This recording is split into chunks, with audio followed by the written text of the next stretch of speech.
Man, the conference finals have taken a wild turn in the past few days, and in a good way, though. First, we saw Toronto pick up two convincing victories at home over the Cavs to tie that series up 2-2, headed back to the Q.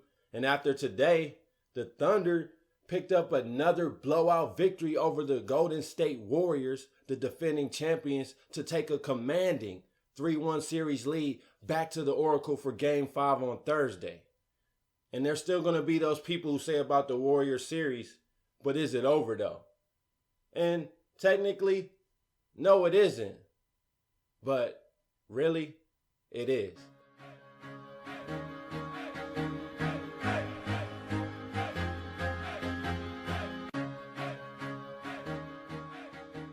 Welcome back to the Best Damn Sports Blog.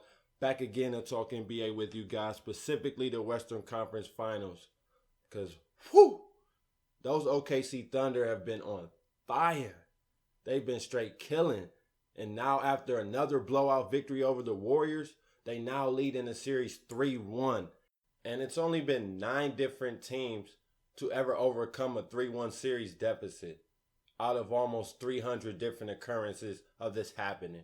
So, the Warriors are on the brink of elimination. They got one foot on the balance beam and got their arms up in the air trying to get control. Because they are near the end. And I did not see this coming. Game 4 was sort of a lot like Game 3. In the first quarter, the Thunder scored 16 unanswered to take a commanding 22-8 lead. But Golden State, being how they are, went on a little run, 11-2 run to close the deficit to forge after one. In the second quarter, this is where things shifted. Clay picked up his third foul with 7 minutes to go. After that, a minute later, Golden State was in the penalty. And this is where Billy Donovan gains points. In that process, he went to the Hack-a-Zeely, and in turn, he misses 2 free throws. KD goes right back and knocks down a jumper to increase the lead from 13 to 15. A 4-point swing had Ezeli made the 2 free throws. Billy Donovan was just great and has been great in this series. And one thing I've noticed about the Thunder, heading into the playoffs and into this series, they were known as fourth quarter chokers, known to blow a 4-quarter lead. But so far in this series, it's only been the Warriors to blow a lead in Game 1. The Thunder have taken care of business in every fourth quarter in this series, and their superstars have shown up, while Golden State's have shrunk. And in Game 4, it was no different. Steph Curry finished the game with 19 points, 6 of 20 shooting, 2 of 10 from 3, 0 points in the third quarter, just 4 in the fourth, with 6 turnovers in the game, and he looked completely lost out there. And Billy Donovan has done a great job on him, throwing him different looks. There was even short stints where Kevin Durant was guarding Steph Curry. He could not get anything going, and he just straight up struggled. Had lazy passing, forced passes, missed wide open jumpers. Steph Curry just looked off, like he was checked out of that game early. The fact that he has to guard Russell Westbrook as well, I think takes a lot away from him on the offensive side of the ball. Steve Kerr will need to make that adjustment, have Steph Curry guard Andre Roberson. And see, that was a key mistake by Steve Kerr as well. That's where Billy Donovan also has outcoached him. Steve Kerr has still not found an answer for the Ibaka and Adams combo, as well as the fact Steve Kerr decides that Roberson will be left open. Not just a little bit open where you run out and contest, literally wide open. And he's made him pay for it with 2 double-digit scoring outputs in the past 2 games. In Game 4, he had 17. So it's time Steve Kerr realizes that leaving him wide open like he's Rajon Rondo at the 3-point line, it's not really been working too well.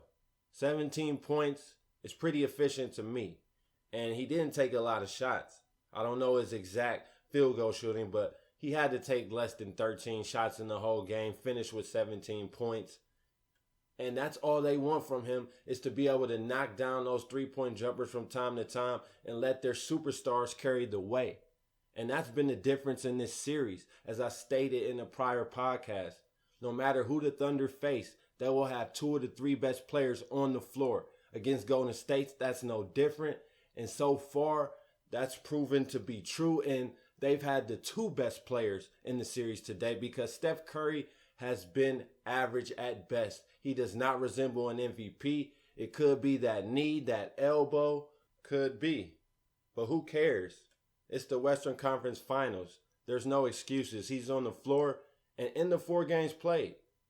OKC has been the better team. They've played better defense. They've moved the ball better. They've out-hustled Golden State. They've out-willed them on the boards. That reflected in Game 4 again. OKC out-rebounded them 56-40, as well as doubling them up on offensive rebounds, 16-8. And so far, OKC just looks to be the better team. Heading into the playoffs, we already knew OKC had the potential. They've been to the finals in 2012. It's just so far this season, in the fourth quarter, they've blown leads. But so far in the playoffs, it's been A-OK since the first round. They took out the Spurs, 67 wins. Now they're on the verge of taking out this legendary 73-9 Golden State Warriors who just won the title a year ago. What it comes down to is Golden State has just one superstar, and that's Steph Curry. Whereas OKC, they have two, and both of them are once-in-a-generation type players. Russell Westbrook, we never seen such an athletic force of nature at the point guard position. And Kevin Durant, he's 7 foot, can put the ball on the floor, can shoot over anybody, and can get any type of shot he wants on the floor at 7 feet, and can still cross you up if necessary. We've been so caught up in the Golden State hype, we forgot just how good OKC can be when they reach their max potential. After they took out the Spurs, we should have saw this coming. A lot of people still underestimated them, picked the Warriors in 5. I knew this series would go at least 6 or 7, but I didn't think OKC would be up 3-1.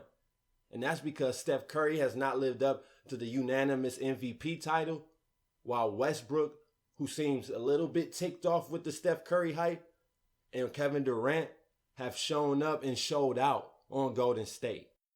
And if the Dubs plan to pull off this huge feat by winning 3 straight games against OKC, it's going to have to start with Steph Curry bouncing back and showing up, putting on an MVP-like performance in the rest of the series. The Warriors go as Steph Curry goes. And also Steve Kerr, he's going to have to figure out a way to stop the duo of Ibaka and Steven Adams. They have just been killing them on the offensive glass, and I still think Golden State will win Game 5 most likely.